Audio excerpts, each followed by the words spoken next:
Hi, my name is Naomi, and today I'm going to talk to you about my perspective and reflection on the reading on the street. We're going to start by the first question. What are the main points of these readings? Both readings present the migration as a profound psychological journey that filled with unique challenges at different stages. And Booker and Gupta article emphasize that mental health outcomes are influenced by the experience during the three distinct phases. These three are started with the pre-migration phase, that which might violence, trauma, and poverty, and the migration phase itself. That's one is characterized by the journey, dangers, separations, and the last one, the post-migration phase, where integration, discrimination, identify the conflicts play major roles. And this article and Mosiah and Anagog depend the analysis by offering a detailed discussion of the risks and protective factors.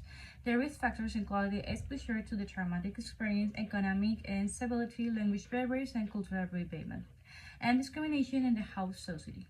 However, the protective factors such as social support networks, maintenance of the cultural identifier, religious faith, and strong sense of the family can be mitigate this risk. And crucially, both articles stress that the mental health trajectory of migrants is not static. It's something like that, as a person's vulnerability or resilience can shift dramatically based on the life events, policies, environments, and social contexts. And the protective factors, such as ethnic community support, can even become sources of the insulation and integration into the broader of the society fails. Continue with the second question. When it's anything unclear or confusing to you, and why? I consider that initially confused me was a clinical differentiation between normal cultural bereavement and pathological depression. And Gupta described the cultural bereavement as a natural or non-pathology response to loss, and yet the symptoms such as sadness, insomnia, and even somatic complex overlap the healthy with the clinical depression. And for a healthcare provider unfamiliar with a patient's cultural background, misinterpreting this process could lead to the overdiagnosis and unnecessary psychiatric interventions. And similarly, the article by Musari introduced the idea that protective factors might transfer into the vulnerabilities.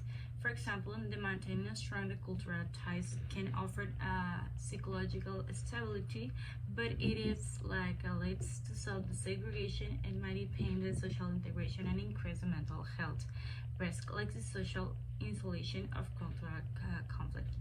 And this one is blurred boundary between the protection and risk challenges, the simplistic models, and the determinate clinical training.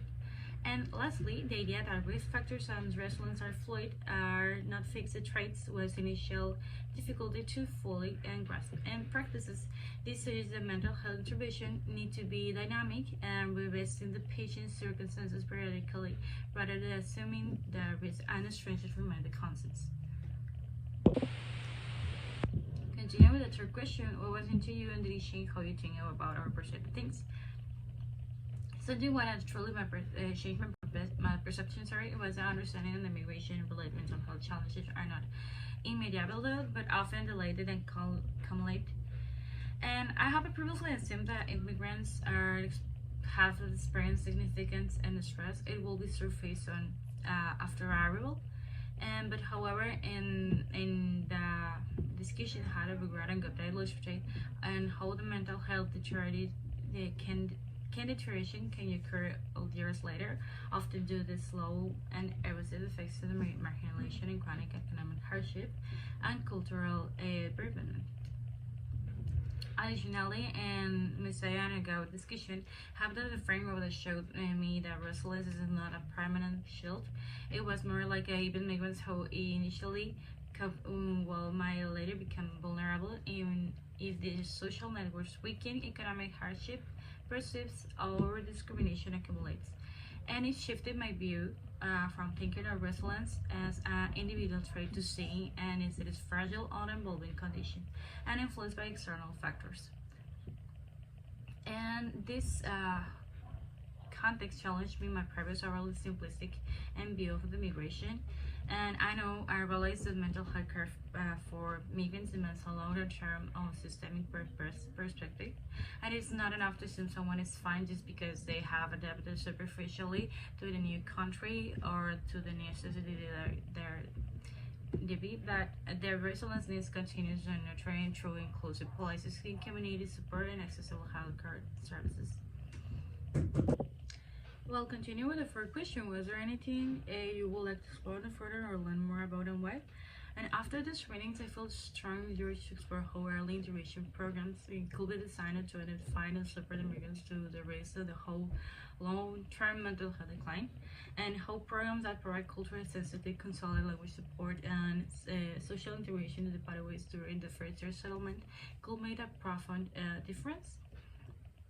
Moreover, I'm very interested in the models of the culturally adapted therapy and how can this therapy practice integrate the respect for the cultural learning process without medicalizing and the normal experience. And are there successful examples of the bicultural mental health services that allow the migrants to preserve their identity and while fostering psychological resilience? And finally, I want to better understand the impact of the structural policies and how the immigration laws and access to the welfare services of migrant health. And the more I read, I think the more I see how the good mental health among the migrants is less about individual adaptation and it's more about how society openness and inclusive to their community. And continue with the last question. Give at least one specific example of an aspect or experiences in your personal or professional life that relates with the main topic. One powerful experience that connected directly with these trainings happening during one of the community health internship I have.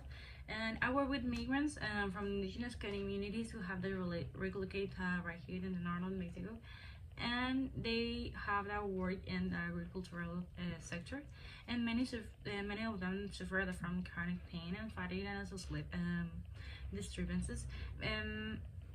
And initially clinical terms focus almost exclusively the diagnosis, physical causes, or things like medical supported, but not the psychology part.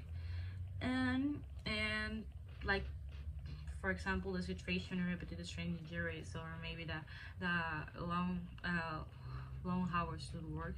And however, after deeper the conversation, it became clear that many of these physical symptoms mask the profound emotional suffering or even consequences or maladministrated or use of medicines that are actually not good for them, like drugs or something.